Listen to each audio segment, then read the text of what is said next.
Alhamdulillahilladzi arsala rasulahu bil huda wa dinil haq lizrahu ala dini kulli wa kafa billahi syahida. Ashhadu an la ilaha illallah wa asyhadu anna Muhammadan abdur rasuluh. Allahumma shalli ala sayyidina Muhammad wa ala alihi wa sallim.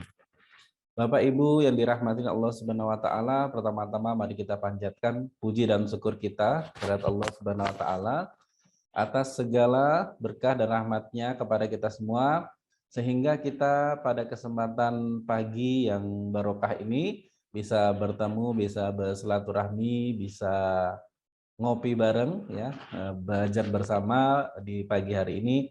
Mudah-mudahan kehadiran kita pada kesempatan pagi hari ini kita bisa mendapatkan keberkahan dari Allah Subhanahu wa taala. Salawat salam semoga tercurahkan ke junjungan kita Nabi besar Muhammad SAW pada keluarganya, pada sahabatnya, dan pada pengikutnya hingga zaman. Bapak Ibu yang dirahmati Allah Subhanahu Wa Taala, pada kesempatan pagi hari ini kita ketemu kembali di acara ngopi bareng ya IKADI DIY yang kita adakan rutin ya setiap Kamis pagi ini, dan mudah-mudahan sekali lagi ini bisa menjadi sarana ya Bapak Ibu sekalian bagi kita untuk ya terus ya memperbaiki diri, terus menimba ilmu, dan mudah-mudahan ya ini juga menjadi jalan kita ya untuk mendapatkan surganya Allah Subhanahu wa taala. Amin. Nah, pada kesempatan pagi hari ini kita akan belajar ya dari Ustadz yang sangat luar biasa nih, Ustadz Muhammad Hanafi. Assalamualaikum Ustadz. Waalaikumsalam Nah, warahmatullahi wabarakatuh, Ustaz Masya Eko. Allah. Iya. Sehat Ustadz? Alhamdulillah Masya sehat-sehat. Allah.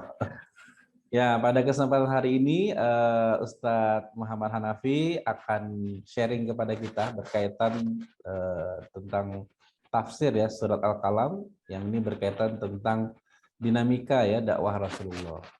Nah, nanti Bapak Ibu sekalian kita akan mendengarkan kajiannya, kemudian nanti Bapak Ibu ketika ada yang mau ditanyakan silakan ya, nanti bisa menggunakan dua cara untuk pertanyaannya. Yang pertama bisa diawali dengan kolom chat dulu ya, kemudian atau nanti ya di sesi yang terakhir nanti akan ada sesi tanya jawab ya, nanti kami persilahkan. Baik, dan juga perlu kami informasikan ya Bapak Ibu sekalian, di IKADI DIY ya ini juga sudah mengembangkan ya website ikaddi.com. Nah, Bapak Ibu juga bisa mengakses website dan informasi-informasi berkaitan tentang dakwah, berkaitan tentang ilmu-ilmu keislaman dan hal-hal lainnya ya. Silakan. Baik, berikutnya mungkin kami langsung saja kepada Ustadz Hanafi. Waktu dan tempatnya kami persilakan. Assalamualaikum warahmatullahi wabarakatuh. Waalaikumsalam warahmatullahi wabarakatuh. Bismillahirrahmanirrahim. Alhamdulillahirabbil alamin wassalatu wassalamu ala khairil mursalin wa imamil muttaqin wa qaidil ghurril muhajjalin nabiyyina wa habibina wa uswatina Muhammadin wa ala alihi wa sahbihi ila yaumiddin, amma ba'd. Bapak-bapak, ibu-ibu, saudara sekalian yang dirahmati Allah, alhamdulillah puji syukur pada Allah Ta'ala pagi ini kita masih diberi kesempatan, diberi kesehatan, keleluasaan, bisa muwajahah, tatap muka, bisa mujalasah duduk bersama di forum Zoom meeting ini untuk tafaqquh fiddin, ta'ammuq fiddin atau talabul ilmi. Salawat salam semoga tercurah limpah pada uswah kita, teladan kita, pemimpin kita, Rasulullah Muhammad Sallallahu Alaihi Wasallam, keluarga dan seluruh pengikutnya. Bapak yang dirahmati Allah, pagi ini kita akan belajar bersama mengkaji Al-Quranul Karim. Nanti kita akan mengkaji suratul Qalam, surah Al-Qalam. Sebagai pengantar awal bahwa surat ini penting untuk kita kaji bersama karena memang kita itu sebagai seorang muslim dan seorang dai. Nahnu du'atun, kita semua adalah seorang dai. Kita adalah para dai. Nahnu du'atun.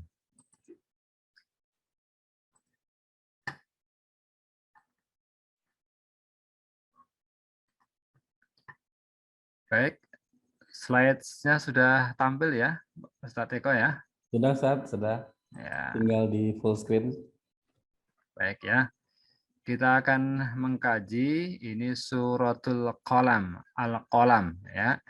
Kalau kita tengok Bapak Ibu sekalian bahwa Al-Qalam ini adalah surat yang ke-68. Jadi tartibul mushaf, urutan di Al-Qur'an itu 68. Walaupun kalau tartibun nuzul, urut turun, Al-Qalam ini duluan. Dalam arti apa? Termasuk awailus suwar, surat yang awal-awal diturunkan. Jadi ada Al-Alaq, Al-Mudathir, Al-Muzammil, Al-Qalam. Ini yang awal-awal turun. Kemudian tergolong makkiyah, berarti apa? Secara teori waktu, surat sebelum Nabi hijrah kan makkiyah. Kalau sesudah hijrah namanya madaniyah, pakai teori waktu. Nanti ada juga yang namanya pakai teori tempat, yang turun seputar di Makkah dan sekitarnya namanya Makkiyah, turun di Madinah dan sekitarnya namanya Madaniyah. Nggak peduli kapan turunnya. Ya, ini namanya pakai teori geografis ya. Yang populer yang banyak dipakai biasanya adalah teori waktu yang lebih memudahkan. Kemudian 52 ayat, berarti tidak banyak ya, dan pendek-pendek. 52 ayat, kalau kita hafalkan, satu hari satu ayat, ya berarti butuh 52 hari. Kalau satu hari bisa 2 ayat, cukup 26 hari. Apalagi kalau satu hari satu lembar ya, nah, ini hanya 2,5 lembar, nah nanti cepat sekali kita akan menghafalkannya. Kemudian posisinya terletak di juz 29. Berarti ini kalau menghafalkan Al-Quran mulai dari belakang, ini ketemunya di depan ya, juz 30, juz 29. Tapi kalau menghafalkannya, tahfidz Al-Qur'annya dari depan, dari juz 1 ya belakang. Ya, nanti metode tahfidzul Quran, monggo ya, bisa dari depan, bisa dari belakang, sesuai biasa dari gurunya masing-masing ya. Kemudian penamaan al-qalam, qalamun ya, kita kalau dengar qalam, hadza qalamun, pena, alat untuk menulis ya. Penamaan al-qalam karena memang diambilkan dari nun wal qalam. Nah, ada kata-kata al-qalam. Juga dinamai dengan surat nun. Ini ya, surat nun karena apa tadi ya? Yang pertama itu bunyinya adalah nun begitu ya. Pokok-pokok isi. Ini kita penting sebagai muqaddimah atau pengantar sebelum kita membaca sebuah surat atau membaca sebuah naskah, pengen masuk ke sesuatu itu lebih enak kalau kita itu mau mengkaji apa di dalamnya. Bahwa di sini ada penegasan ya. Yang pertama, Nabi itu bukan majnun, bukan junun. Nabi bukan orang gila. Namun Nabi adalah manusia yang sangat mulia, berakhlak mulia, pekertinya agung. Kemudian ada yang kedua, larangan toleransi dalam bidang kepercayaan atau akidah. Yang ketiga, larangan mengikuti orang-orang yang punya sifat-sifat yang dicela oleh Allah Ta'ala, perilakunya buruk. Terus ada nasib yang dialami oleh para pemilik kebun. Sebagai contoh, orang yang tidak mau bersyukur terhadap nikmat yang telah Allah berikan. Kemudian ada kecaman-kecaman Allah kepada mereka yang ingkar dan azab yang akan mereka terima.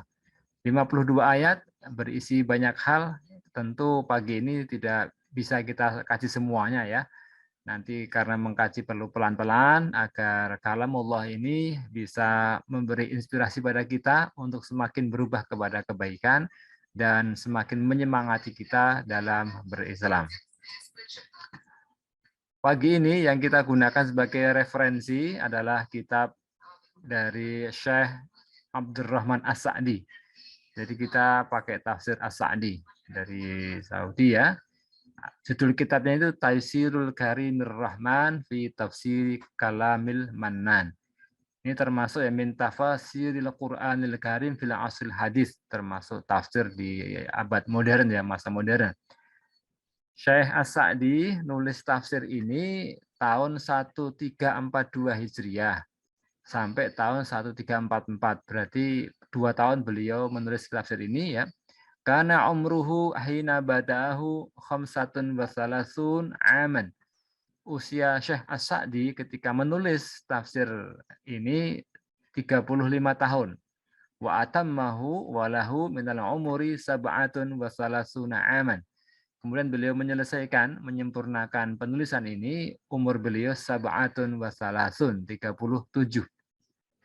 Berarti usia yang relatif masih sangat muda dibandingkan dengan para mufasir yang lain atau bandingkan kita-kita begitu ya. Usia segitu beliau telah menghasilkan sebuah kitab tafsir. Nah, kita ya tentu kita anak-anak kita ikhtiarkan ya. Nah, ini beberapa kelebihan ya dari tafsir Sa'di. Tidak perlu kita sampaikan, intinya dari sini adalah apa? Tafsirnya ringkas, mudah ya, mudah dicerna, tidak sulit-sulit gitu ya. Maka ada suhulatul alfat wa yasrul ibarah namanya yang perempat ini ya. Baik, kita masuk ke ayat yang pertama. Allah Ta'ala berfirman, A'udzubillahi minasyaitonirrajim, Bismillahirrahmanirrahim. Nun wal qalami wa ma yasturun. Ini ada terjemahnya ya. Nun, diterjemahkan nun. Kemudian wal qalami, by the pen, demi kalam, demi pena, demi kolam, alat tulis ya. Wa ma yasturun, dan apa yang mereka tulis. Ini kita terjemahkannya. Ini kita ambilkan dari Shahah Internasional ya, terjemah bahasa Inggrisnya. Kalau bahasa Indonesianya dari Kementerian Agama atau Depak ya. Yang ini juga kita ambilkan dari internet ini ya, yang terjemahan bahasa Jawanya. Kita sebagai orang Jawa ya. Baik, yang pertama kita akan mengkaji kata-kata nun. Ini kan ya, termasuk namanya nih ya, wa ammal huruful muqatta'atu, adapun huruf-huruf al-muqatta'ah yang terpotong, yang mandiri, yang terpisah ya, fi awailis suwari, di awal-awal surat. Jadi ada huruf namanya fawatihus suwar, itu dikenal juga dengan al-huruf al-muqatta'ah. Karena apa? Ini mandiri, kayak singkatan begitu ya. Awail jamak dari awal, kalau satu ya awalun, kalau banyak awail. Suwar jamak dari suratun, kalau sebanyak suwarun. Maka yang terdapat di awal-awal surat-surat tentang huruf-huruf yang kayak gini, ada nun, ada sod, ada qaf, ada alif lam mim, ada yang satu huruf, ada yang dua huruf, ada yang tiga huruf, ada yang bahkan 5 ya. Maka fal aslamu, maka yang paling selamat fiha tentang huruf-huruf ini adalah apa? As-sukutu. As-sukutu itu apa? Diam. Anit ta'arrudi li maknaha, untuk memaparkan maknanya. Jadi apa? Kita untuk hal yang seperti ini yang paling selamat, yang paling bagus ya wallahu a'lam. Dalam arti itu apa? Kita nggak punya komentar karena kita nggak tahu. Nah, tidak memaparkan maknanya min ghairi mustanadin syar'iyyin, tanpa ada sandaran syar'i, tanpa ada dalil, tanpa ada bukti. Karena apa? Ini terkait dengan kalamullah, firman Allah.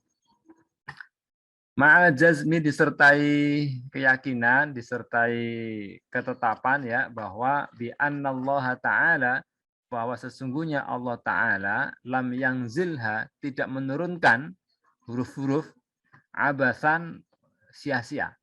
Dalam arti apa? Allah disertai keyakinan ya, kemantapan bahwa Allah menurunkan huruf-huruf ini tidaklah sia-sia, bal akan tetapi bahkan lihikmatin, untuk sebuah hikmah, la na'lamuha, yang kita tidak mengetahuinya. Ini tentang nun dan kawan-kawan. Maka nanti kalau kita baca tafsir, tafsir Al-Jalalain ya, wallahu a'lamu bimuradihi bihi. Ya, rata-rata semua menyampaikan wallahu a'lam bimuradihi bihi. Ada sih beberapa orang yang kemudian kalau orang Jawa namanya otak-atik ya, tafsir isyari, otak-atik gathuk, umpamanya alif lam mim. A itu berarti singkatan dari Allah. Lam itu Jibril, mim Nabi Muhammad. Al-Qur'an datang dari Allah lewat malaikat Jibril kepada Nabi Muhammad. Ini namanya apa? Otak-atik gathuk ya. Nah, kita orang Jawa, orang Indonesia ini kan seneng yang ya otak-atik ya. Otak-atik matuk, otak-atik gathuk. Tapi di sini disampaikan oleh As-Sa'di bahwa Tidak perlu memaparkan min ghairi mustanadin syar'iyyin, tanpa ada sandaran syar'i. Ya. Kalau nggak ada info dari Rasul ya nggak usah. Karena apa, ini rahasia lah kayak gitu ya. Ada kode-kode ya yang kita nggak tahu. Kemudian wal qalami, aqsamallahu, aqsama bersumpah. Siapa? Allah bersumpah bil qalami dengan qalam. Allazi yang yaktubu menulis bihi dengan kolam. Siapa yang nulis? Al malaikatu, malaikat, wan nasu dan manusia. Berarti ada media yang digunakan untuk nulis, namanya al qalam. Sesuatu yang dijadikan sumpah itu adalah hal-hal yang penting, hal-hal yang urgent, hal-hal yang sangat dibutuhkan, sangat mempengaruhi kehidupan kita. Maka ini ada al qalam. Namanya alat tulis ya, itu untuk mendokumentasikan pengetahuan. Pengetahuan bisa ditransfer, bisa dipindahkan sampai hari ini dari generasi ke generasi karena ada bukti tertulisnya. Ada dokumen yang ditulis. Nah, untuk tulis, zaman dulu namanya kolam, pena. Nah, kalau zaman sekarang nulis kan bisa pakai media komputer dan lain-lain. Tapi intinya adalah itu adalah alat tulis ya. Wabima, dan apa yang yaktubuna mereka tulis, minal khairi dari khair kebaikan, wan naf'i dan manfaat, wal ilmi dan ilmu. Ada khair, ada naf, ada ilm. Jadi yang ditulis adalah tentu hal-hal yang baik, yang bermanfaat, yang merupakan sains ya, pengetahuan. Dari sini Bapak Ibu yang dirahmati Allah, bahwa ketika akan menyampaikan hal-hal yang penting, hal-hal yang harus diperhatikan, Allah menggunakan namanya sumpah, halaf. Ya. Kemudian yang digunakan tentu adalah barang-barang yang penting. Dan Allah Ta'ala ketika bersumpah itu bebas. Bebas dengan berbagai macam ciptaan Allah. Ya. Dalam arti apa? Mau bersumpah pakai bintang, Allah boleh. Wan najmi, bersumpah pakai matahari boleh. Wasyamsi, bahkan dengan buah-buahan, wattini wazzaitun. Tapi kalau kita sebagai manusia, sumpah itu sah kalau wallahi demi Allah, atau tallahi demi Allah, atau billahi demi Allah. Kalau kita bersumpah harus menyebut nama Allah Subhanahu wa taala. Tidak boleh bawanya demi rumput yang bergoyang ya. Barangkali karena lihat rumput yang bergoyang kemudian sumpah demi rumput yang bergoyang, atau barangkali demi sungai, demi gunung dan lain-lain. Jadi maka orang kan sering ya kita dengar wallahi, yaitu demi Allah untuk menyampaikan sumpahnya. Dan tentu hal-hal yang kesaksian yang penting memang harus disumpah agar orang itu mau jujur bahwa dia itu diawasi oleh Tuhan, oleh Allah Ta'ala, maka bersumpah atas nama Tuhan. Ini yang pertama terkait dengan Al-Qalam. Ini senada dengan Iqra bismi rabbikal ladzi khalaq. Jadi kalau di Iqra itulah bacalah, kalau ini alat untuk membaca, alat untuk nulis ilmu pengetahuan. Berarti apa? Di awal-awal dakwah, di awal-awal risalah, itu Nabi dan para sahabatnya tentunya ya, ini sangat ditekankan sekali namanya Iqra, qiraah membaca, sama al-qalam menulis. Ini tradisi yang sangat penting untuk apa? Transfer pengetahuan, transfer ilmu. Maka dari sini pentingnya kita qiraah membaca, baik membaca yang tertulis maupun yang namanya tersirat atau yang terpampang di alam raya ini. Namanya membaca dan juga menulis. Ya. Nah, berikutnya ayat yang kedua. Ma anta bi ni'mati rabbika bimajnun. Ya. Ma, tidaklah anta engkau. Ini tafsirnya sini ya. Ma anta, tidaklah engkau, bukanlah engkau. Ya Muhammadu, hai Muhammad, hai Nabi Muhammad, bisa babi ni'matillahi alaika. Jadi kata-kata binikmati ditafsirkan bisa babi ni'matillahi alaika. Binikmati bisa babi nikmatillah. Dengan nikmat dari Allah, berkat nikmat dari Allah, dari Tuhanmu, binikmatillahi alaika. Bentuk nikmatnya apa? Bin nubuwah war risalah. Di antara bentuk nikmat yang Allah anugerahkan adalah namanya an-nubuwah war risalah. Dengan adanya kenabian dan risalah, engkau itu tidaklah bid'aifil aqli, ya, bimajnun, majnun yaitu gila, madman atau wong owah atau ora waras gitu ya. Bahwa berkat nikmat dari Allah engkau itu bukan orang gila, ya, atau dhaifil aqli, bidhaifil aqli, lemah akal. Wala safihir ra'yi, dan juga tidak bodoh dalam pemikiran. Jadi Nabi itu sangat cerdas, fatanah. Maka tidak mungkin beliau itu kok dhaifil aqli. Nah, lemah ya, daya pikir lambat, enggak. Beliau luar biasa. Safihir ra'yi, bodoh, tolol pemikiran. Safih kalau banyak sufaha ya. Ala innahum humus sufaha, itu ya. Sufaha jamak dari safih. Jadi Rasulullah Shallallahu Alaihi Wasallam tidak seperti yang dituduhkan oleh orang-orang kafir itu. Di awal-awal risalah, ini orang-orang kafir di Quraisy, di Makkah itu nuduh Nabi itu junun. Nuduh Nabi itu apa? Majnun. Jannah. Jannah kan tertutup. Ya, tertutup dalam arti apa? Majnun yang tertutup akalnya. Nabi dituduh tertutup akalnya atau owah. Maka nanti ya ada jin itu karena tertutup nggak kelihatan. Atau jannah itu kan kebun yang sangat rimbun. Sampai-sampai orangnya nggak ketok gitu ya, itu jannah. Nah ada lagi namanya janin, itu juga karena nggak kelihatan. Akar kata dari jannah. Maka ini adalah ada kata-kata majnun. Nabi dituduh majnun. Ini luar biasa ya. Kita dakwah hari-hari ini kayaknya jarang ya, nggak ada ya orang sampai dituduh gila begitu ya. Tapi Rasulullah Shallallahu Alaihi Wasallam ini namanya dinamika dakwah beliau di awal-awal risalah sampai dituduh menjadi orang yang gila. Padahal apa? Beliau itu mendapatkan namanya an-nubuwah, kenabian, warisalah dan misi. Namanya kenabian itu fadlullah. Di surah Al-Jumu'ah disampaikan, "Dzalika fadlullahi yu'tihi man yasha'." Anugerah kenabian adalah fadlullah, karunia dari Allah. Banyak sekali umat-umat yang lain, kelompok-kelompok lain, itu kepengen sekali Nabi itu diutus, dibangkitkan dari kelompoknya. Namanya orang Yahudi, itu kepengen sekali Nabi terakhir adalah dari kelompok mereka. Maka ketika Nabi berdagang bersama paman beliau waktu kecil, ketika sudah sampai di Busro, ketemu pendeta Buhairo, kan disuruh pulang. Karena apa? Kalau nanti ke kota, para pendeta Yahudi tahu anak ini akan dibunuh. Karena apa? Orang Yahudi tahu betul ciri-ciri Nabi terakhir, Khatamul Anbiya. Lah kok tahu, kok sampai tahu, kok bukan dari kalangan mereka, akan dibunuh. Karena apa? Mereka kepingin sekali Nabi Pamungkas, Nabi yang terhebat, itu muncul dari golongan mereka. Nah ini orang-orang kafir Quraisy ini kan tidak menggunakan akal sehat.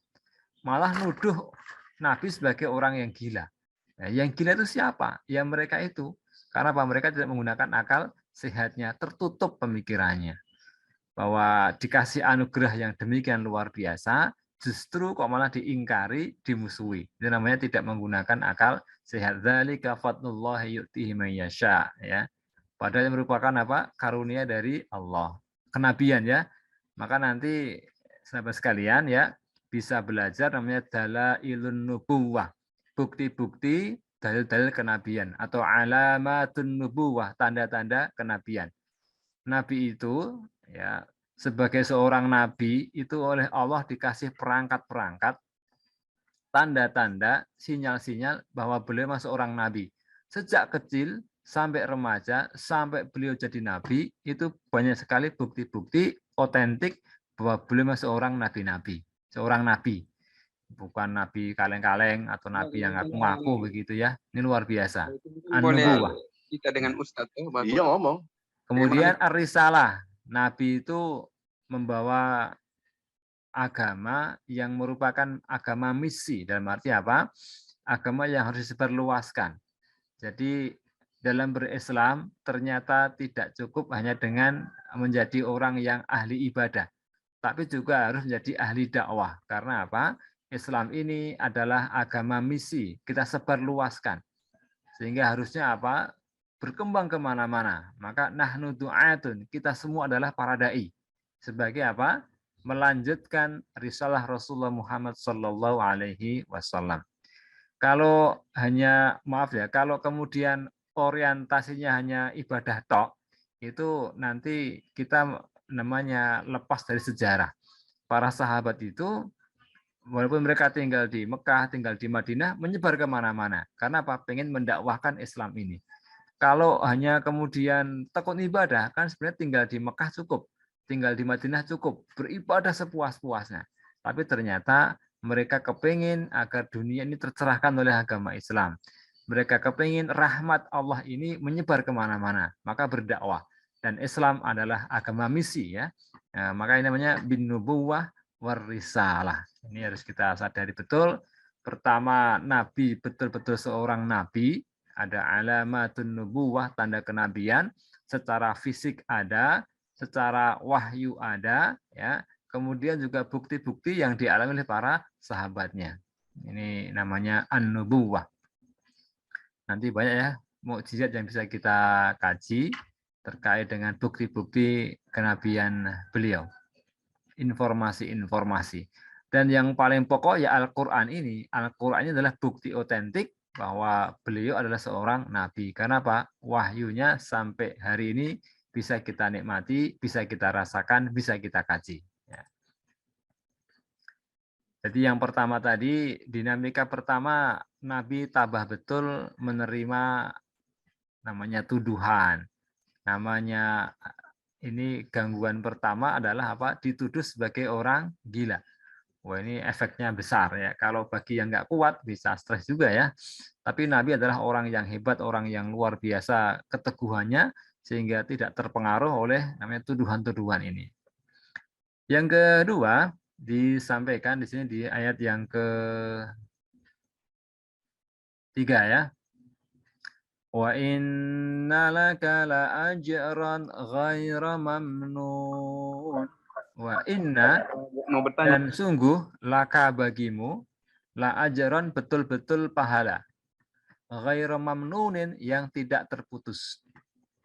Ini tafsirnya, wa inna, dan sesungguhnya laka bagimu alama, atas apa yang talqahu, engkau menemuinya, wahai Nabi Muhammad, dalam hal engkau menemui atas apa yang engkau alami, min syada'ida, dari berbagai macam kesulitan, ala tablighir risalati, dalam penyampaian risalah.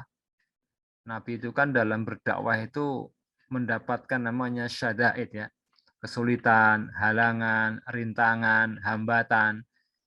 Ketika mendapatkan itu, engkau akan mendapatkan namanya lasawaban, betul-betul pahala aziman, yang agung, yang besar. Ini la-nya pendek ya, la, berarti sungguh, lasawaban, betul-betul pahala, sawab, aziman, yang besar. Pahalanya itu ghaira mangkusin, tidak berkurang, wala maktuin, dan tidak terputus. Wah, ini Nabi akan mendapatkan reward, akan mendapatkan jaza, mendapatkan sawab yang ghaira mangkus. Naqasa itu kan berkurang, mangkus tidak dikurangi, wala maktu, dan tidak diputus, terus menerus selamanya. Nah, berarti apa? Sahabat sekalian, Bapak Ibu yang dirahmati Allah, kalau kita mengikuti jalan Rasulullah Shallallahu Alaihi Wasallam, berdakwah, menyampaikan Islam ini, menyebarkan kesukaan Islam, maka kita akan mendapatkan namanya sawaban, pahala ghairu mangqusin wala maqtu'in. Ini pahala ketika orang itu mau menyampaikan atau tabligh ya, berdakwah, menyampaikan agama Islam ini. Dari sini kita lebih bersemangat lagi ya untuk mengikuti jalan hidup Rasulullah Shallallahu Alaihi Wasallam. Apalagi ini di bulan-bulan, di hari-hari di bulan Rajab ya, bulan yang mulia, kita ikhtiar melakukan banyak amal soleh. Dalam arti apa? Di antaranya belajar tentang sirah Rasulullah Muhammad Shallallahu Alaihi Wasallam. Bagaimana beliau mendapatkan namanya ajron atau sawaban atau jazaan, balasan, pahala, imbalan yang ghaira mamnun, enggak terputus, ghaira mangpus, ghaira maqtu, enggak terputus terus menerus. Tentu semua orang kepengen ya, kita kan pengen mendapatkan namanya passive income. Jadi ketika kita itu berdakwah, ternyata itu income-nya akan masuk terus ya. Pahalanya akan ada terus. Min ghairi ya ayang quso min ujurihim syai'a, tanpa mengurangi pahala mereka-mereka yang kita kasih tadi sebagai wasilah kita menjadi wasilah mereka mendapatkan hidayah itu. Man dalla ala khairin ya falahu mislu ajri fa'ilihi. Jadi kalau kita menunjukkan kepada kebaikan, kita pun akan mendapatkan pahalanya.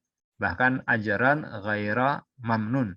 Apalagi Rasulullah Muhammad sallallahu alaihi wasallam. Awalnya beliau sendiri, kemudian mengajak lingkungannya, tambah lagi, terus bertambah, hari ini udah miliaran ya orang yang masuk Islam atau beragama Islam. Wah, ini menjadi peluang kita untuk namanya mendapatkan passive income di akhirat nanti dengan cara apa? Kita meniru sejarah Rasulullah Muhammad Sallallahu Alaihi Wasallam. Sak temene sira iku tampa ganjaran kang tanpa kendat sak lawase. Nah, tanpa kendat sak lawase. Ini kalau bahasa Jawa ya. Indonesia kan kaya dengan bahasa ya. Kita bisa bahasa Arab, bahasa Inggris, bahasa Indonesia, bahasa Jawa. Nanti yang Jawa Barat ada bahasa Sunda, bahasa Madura, dan lain-lain ya. Kalau bisa semua bahasa itu asik ya. Nah, maka ini kita menghormati masing-masing bahasa punya kelebihan dan punya kekurangan gitu-gitu ya kira-kira ya. Ya, saling menghormati, kita bisa belajar semuanya. Ya. Kemudian ayat yang keempat ya. Wa innaka la'ala khuluqin azim. Ya.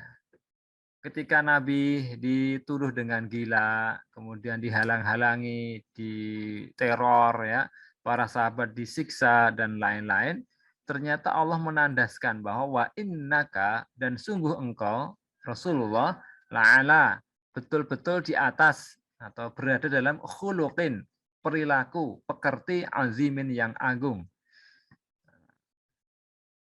A great moral character. Jadi karakternya agung ya, kuat, hebat. Nah, lan sak temene sira iku duwe budi pekerti kang luhur.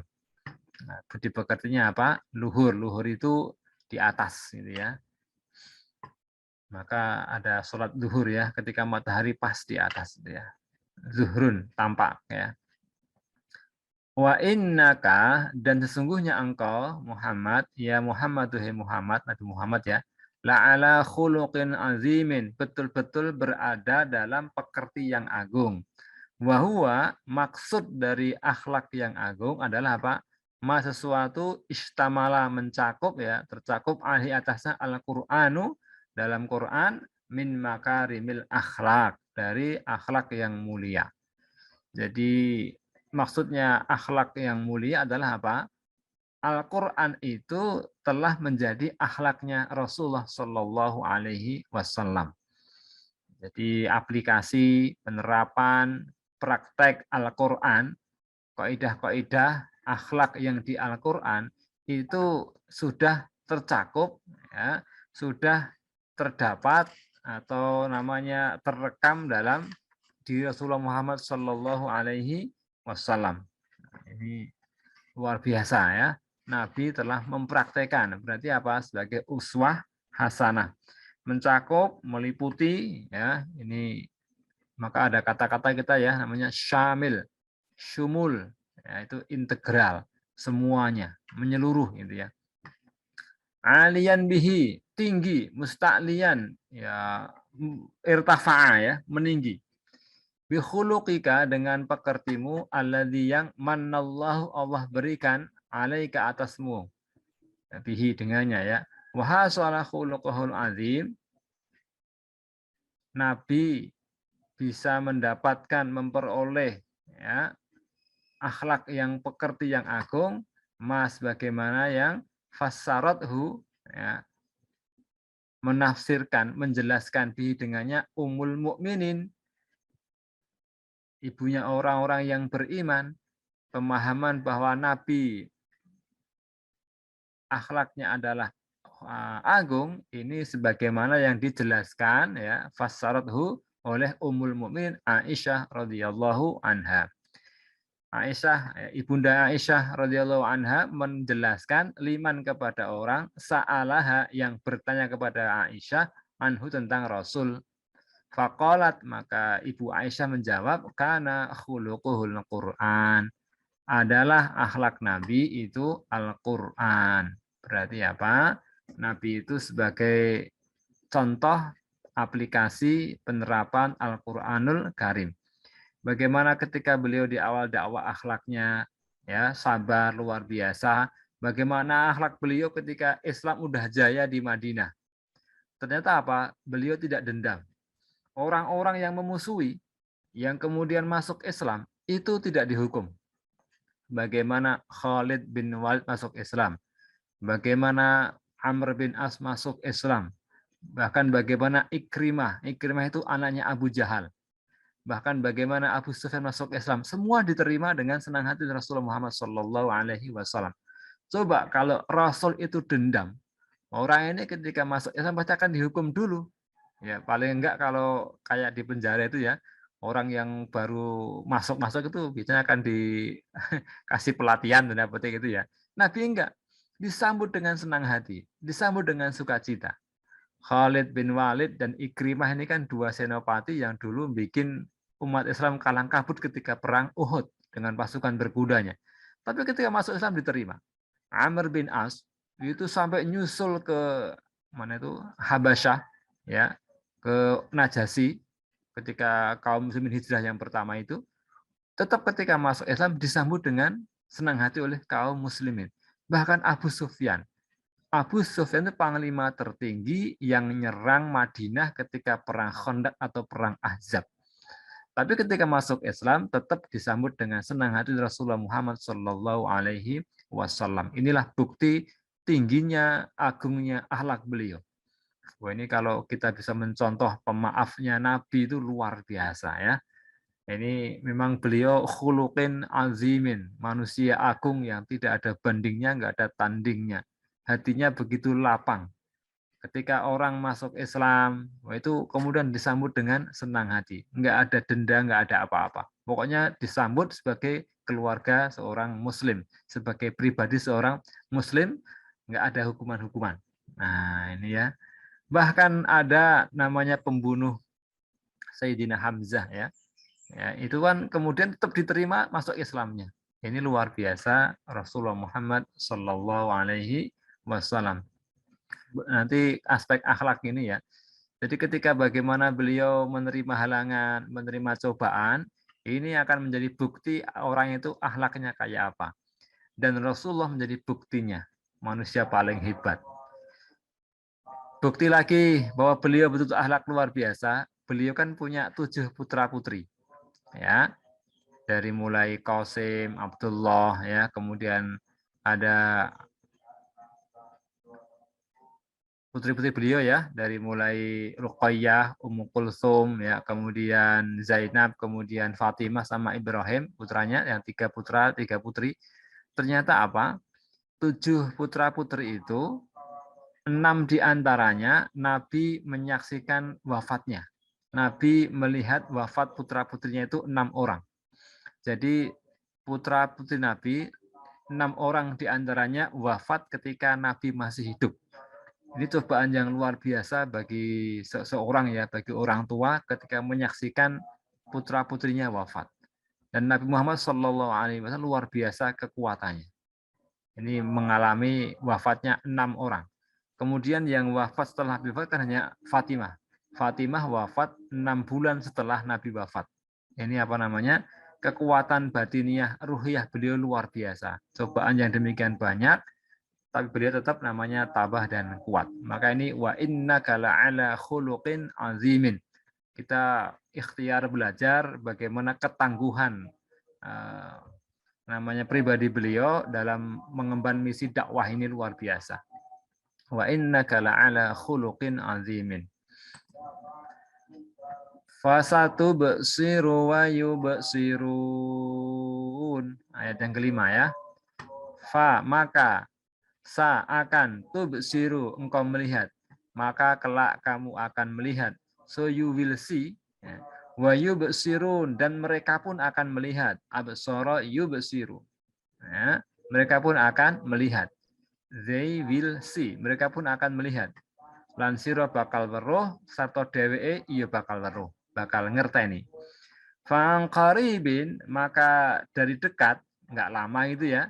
Satara ya Muhammad, engkau akan melihat wahai Muhammad. Nanti bahwa ternyata tadi kan pertama Nabi kan dituduh gila.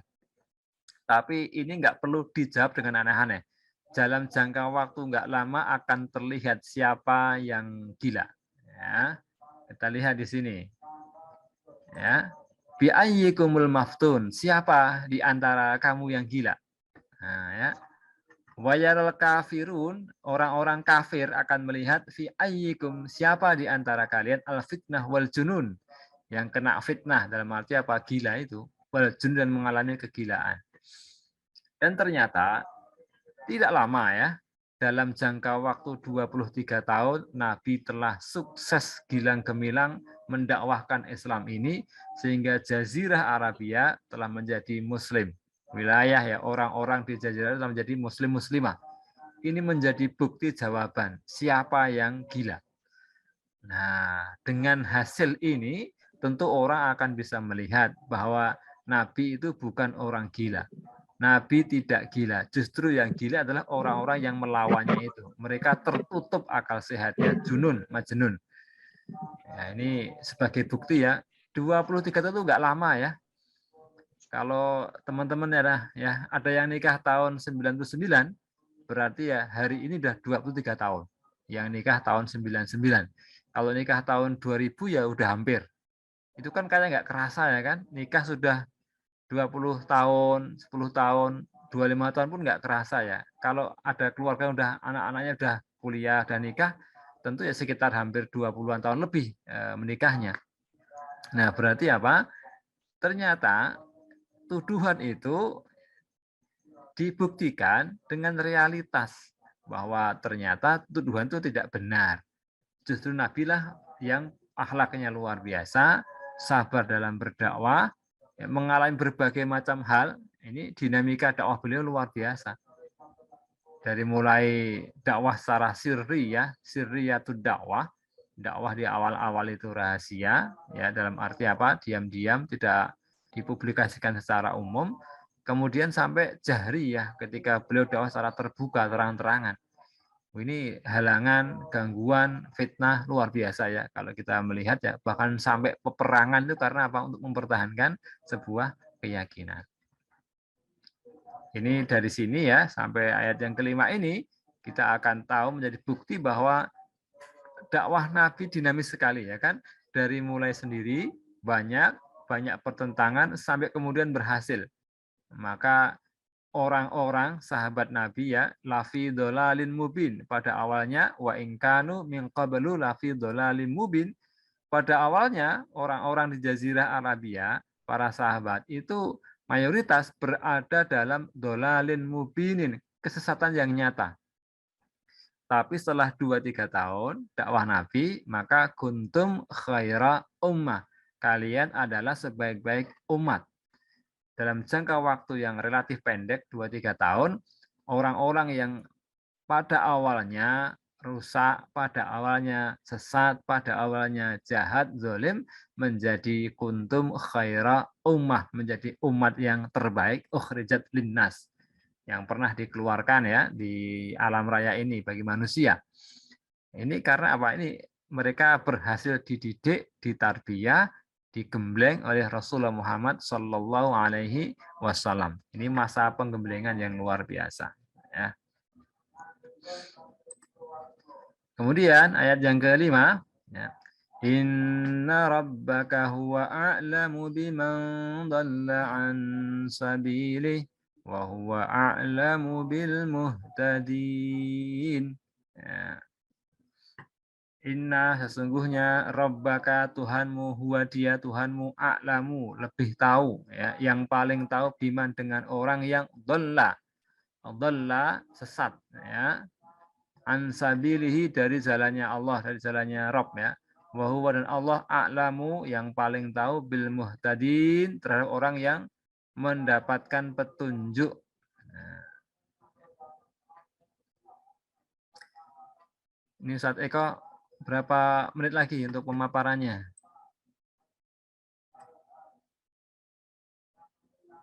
Mungkin sudah Ya, sudah ya. Baik, dari sini ya, dikit ini ya. Jadi Allah Ta'ala itu a'lamu bisyaqiyyi, yang paling tahu siapa yang celaka, al-munharifi an dinillah, yang dia itu menyimpang dari agama Allah, wa tariqil huda, menyimpang dari jalan petunjuk, wa huwa a'lamu, Allah yang paling tahu bittaqiyyi al-muhtadi, dengan orang yang takwa, yang mendapatkan petunjuk ila dinil haq, kepada agama yang benar. Ini ayat yang ke-6 terkait dengan penegasan dari Allah. Siapa yang asyaqi, Allah kan tahu yang asyaqi atau syaqiyun, taqiyun, siapa yang celaka dan siapa yang takwa. Nah, ini sampai ayat 6 ya. Ini poin-poinnya kita lihat beberapa kesimpulan ya di sini tentang Allah Subhanahu wa taala. Tadi yang pertama tentang al-qalam ya, menetapkan tentang alat tulis, kemudian juga namanya takriru, ini akidul qada, yang ini aja ya. Bayanu kamalir rasul, penjelasan tentang sempurnanya Rasul sallallahu alaihi wasallam, sempurna fi adabihi, dalam adabnya, etikanya, moralnya, wa akhlaqih, akhlak beliau, wa ja'alahu qudwatan fi dzalik. Allah menjadikan beliau sebagai qudwah, contoh dalam hal adab dan akhlak. Ya. Demikian Bapak Ibu sekalian dirahmati Allah, sekira ada hal-hal yang kurang jelas atau perlu diklarifikasi disampaikan, monggo. Salah mohon maaf. Assalamualaikum warahmatullahi wabarakatuh. Waalaikumsalam warahmatullahi wabarakatuh. Jazakallah Ustaz. Waalaikumsalam warahmatullahi wabarakatuh. Luar biasa ya tadi yang disampaikan oleh Ustadz Hanafi ya, berkaitan tentang bagaimana ya luar biasanya ya perjuangan Rasulullah dalam melakukan dakwah. Dan ada satu hal yang menarik mungkin ya, Rasulullah ini memang menjadi tauladan kita, dan luar biasanya termasuk dalam tauladan dakwah ini ya tauladan keberhasilan ya dalam dakwah gitu ya. Ya dalam waktu yang sebenarnya cukup singkat gitu. Nah, artinya ini menjadi sebuah semangat ya untuk kita semua, bagaimana setiap kita yang hadir pada hari ini untuk menuntaskan, maksudnya menuntaskan dakwah kita ini sampai akhir hayat kita. Nah, gitu. Jadi menjadi orang-orang yang kalau istilahnya yang berhasil begitu ya dalam jalan dakwah, sehingga bisa menjadi penerus ya dari Rasulullah SAW. Baik, Bapak Ibu yang dirahmati Allah Subhanahu Wa Taala, berikutnya silakan kalau ada yang mau ditanyakan. Ada dua cara, bisa di chat Zoom dan juga bisa bertanya langsung ya. Nah, ini saya langsung dulu ya, ada pertanyaan dari ini ya, dari pemuda Masjid Cisauk ini ya. Pertanyaannya, Assalamualaikum Ustaz Hanafi, izin bertanya, dari penamaan surat itu langsung dari Allah atau dari Rasulullah? Karena ada penamaan unik ya, surat Al-Ikhlas, tapi dalam suratnya tidak ada Al-Ikhlas gitu. Nah, sejarah penamaan Quran ini seperti apa? Karena surat Al-Qalam di Quran cetakan Indonesia disebut Al-Qalam, bukan surat Nun ya. Jazakallahu khairan. Ya, dari Cisauk ya, terkait dengan penamaan. Jadi penamaan itu namanya tauqifi ya. Tauqifi itu ya kewenangan Nabi. Nabi tentu berdasarkan wahyu. Tadi ada surah Al-Qalam atau surah Nun, kemudian yang dipakai Nun.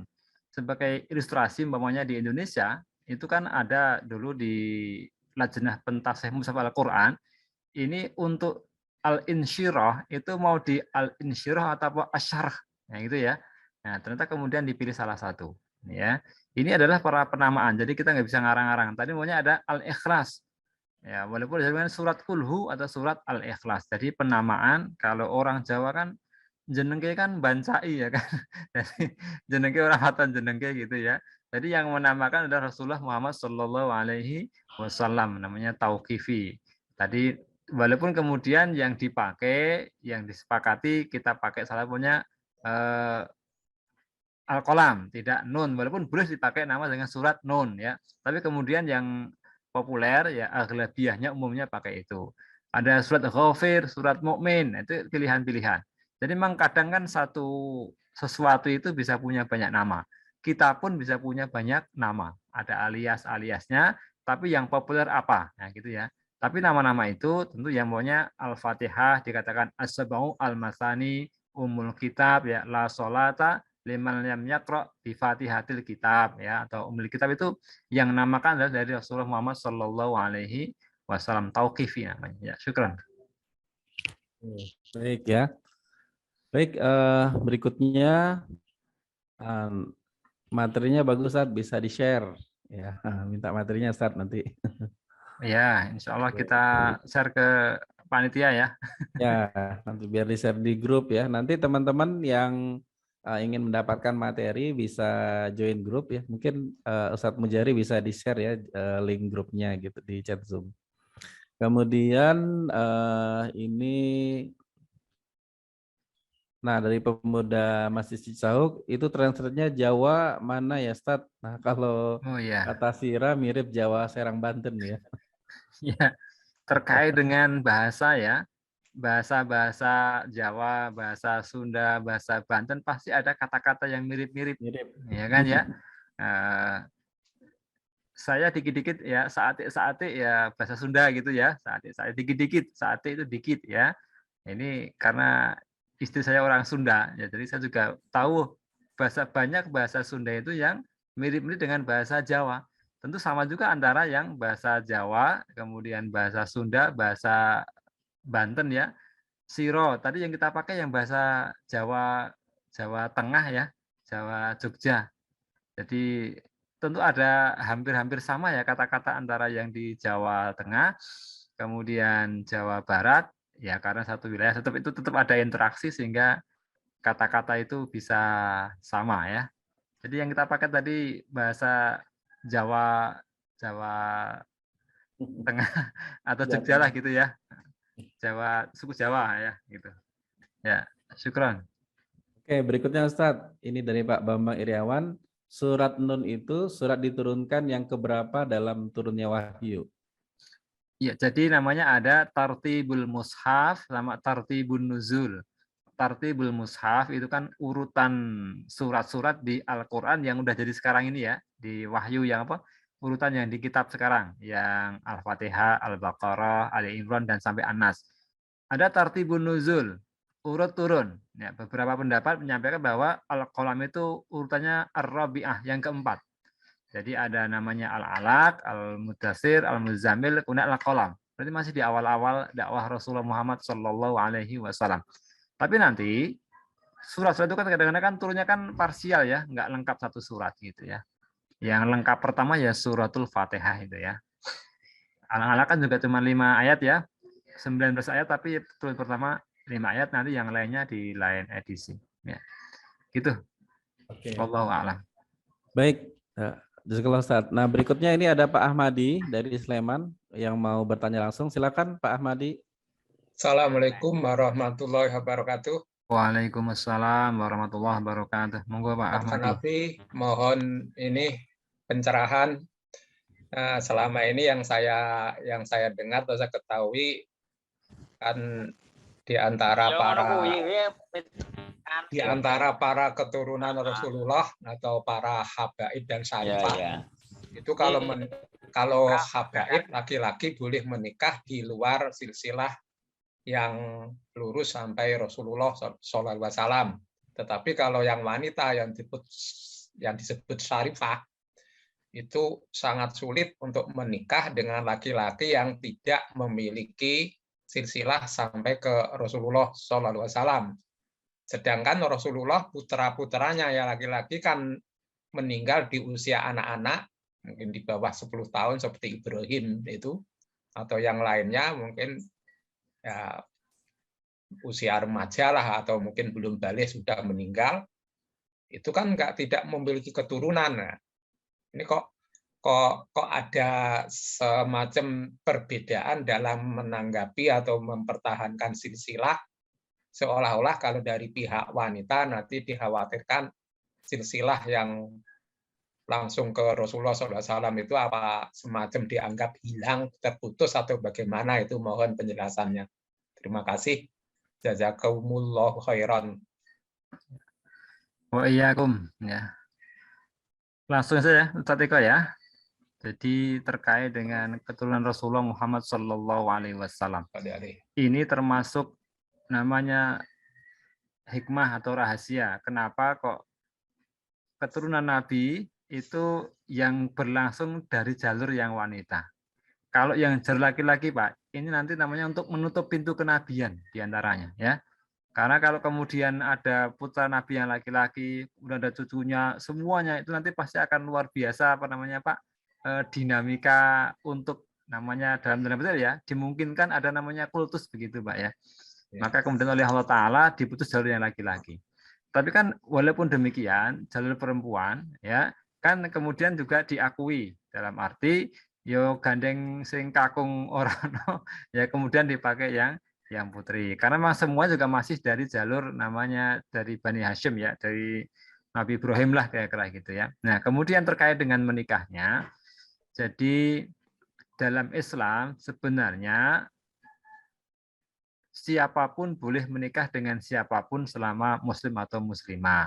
Tidak ada terkait, kalau Syarifah, kalau Habibah, kemudian nggak boleh nikah dengan orang biasa. Banyak juga ternyata ya.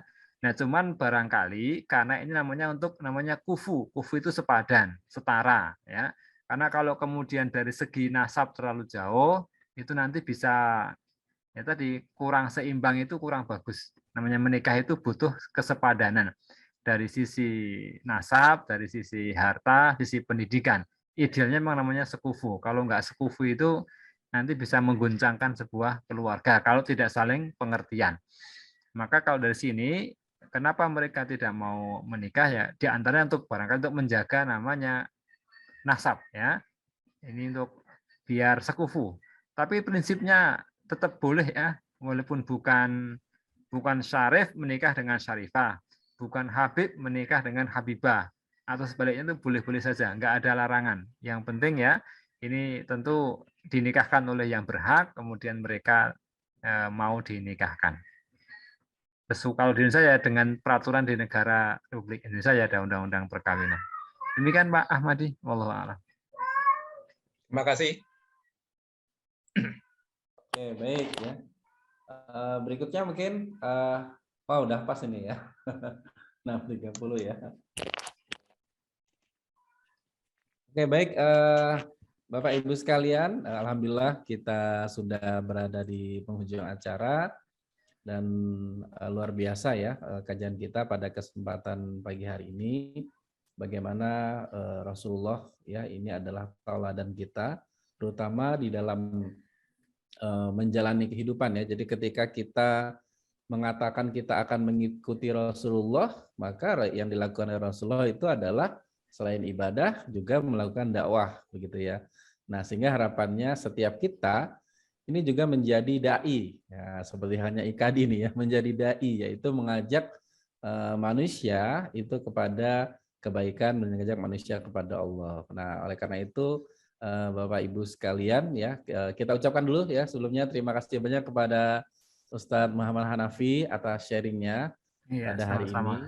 Ya, mudah-mudahan menjadi berkah amal jariah ya dari ilmu yang disampaikan kepada kita semua. Dan juga harapannya Bapak Ibu sekalian pastikan Bapak Ibu untuk mengikuti di kajian-kajian IKADI berikutnya di setiap Kamis ini. Dan mudah-mudahan sekali lagi ini menjadi sarana bersama-sama bagi kita untuk selalu ya meningkatkan keimanan dan meningkatkan ya kekuatan ya syiar kita bersama-sama. Baik, mungkin itu untuk kajian kita pada kesempatan pagi hari ini.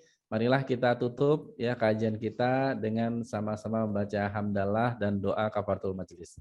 Alhamdulillahirabbil alamin. Subhanakallahumma bihamdika, asyhadu an la ilaha illa anta, astaghfiruka wa atubu ilaik. Jazakallahu khairan. Assalamualaikum warahmatullahi wabarakatuh. Waalaikumsalam warahmatullahi wabarakatuh. Waalaikumsalam warahmatullahi wabarakatuh, Ustaz.